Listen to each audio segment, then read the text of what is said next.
આદત. એક છોકરાની એક સરસ મજાની મિત્ર સાથે દોસ્તી થઈ. ધીરે ધીરે સમય સાથે દોસ્તી પાક્કી પણ થતી ગઈ. પછી વાતમાં એણે કીધું કે આપણી દોસ્તી પાક્કી તો ખરા, પણ જોજે હો, તને મારી આદત ન પડી જાય.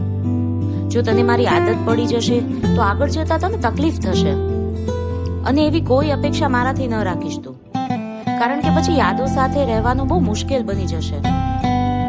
પણ હું કહું છું કે એવું નથી હોતું. બધી આદતો એવી નથી હોતી કે જે તકલીફ પહોંચાડે છે. અમુક આદતો એવી પણ હોય છે કે જેના લીધે જ તો માણસ જીવતો હોય છે.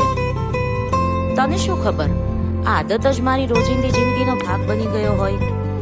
તારી એ નાની નાની વાતો, તારી કાળજી, તારું હસવું, તારી આદત એક મીઠી યાદ જેવી છે જે મને હંમેશા તારા સાથે જોડી રાખે છે.